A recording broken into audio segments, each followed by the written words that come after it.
এক ভাই কমেন্টে প্রশ্ন করেছে, উযুর জন্য কি নিয়ত করা কি ফরজ না ওয়াজিব না সুন্নাত না মুস্তাহাব?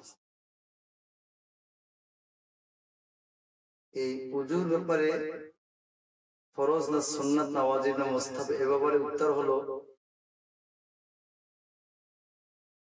উযুর জন্য উযু করার নিয়ত ফরজ না, ওয়াজিব না, সুন্নাত না এবং মুস্তাহাব না, কোনটাই নয়।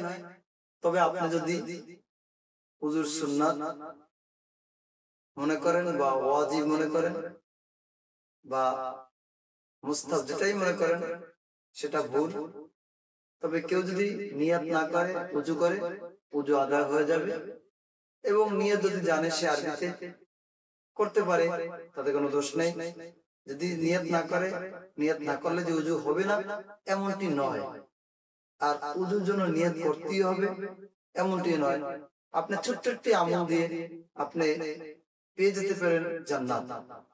আপনি উযু করবেন, উযু করার শুরুতে যখন আপনি পড়বেন বিসমিল্লাহি আলহামদুলিল্লাহ, এই দোয়াটি যখন আপনি পড়বেন, এর দ্বারা ফায়দা হলো যতক্ষণ পর্যন্ত আপনার উযু থাকবে ততক্ষণ পর্যন্ত আপনি নেকির মধ্যে থাকবেন। আপনার জন্য নেক লেখা হবে, ফেরেশতারা আপনার জন্য নেক লিখতে থাকবেন। এরপর যখন আপনার উযু ছুটে যাবে তখন আপনার নেক থেকে ফারেক হয়ে যাবেন। আবার যখন উযু করবেন, উযু করার পরে আবার এই দোয়াটি যখন পড়বেন, তখন থেকে আপনার উযু শেষ হওয়া পর্যন্ত আপনার আমলনামায় লেখা হবে। সেজন্য আমরা এই ছোট্ট আমলটি করে পেয়ে যেতে পারি জান্নাত। এই জন্য আমরা উযুর শুরুতে আমরা এই দোয়াটি করে নেব।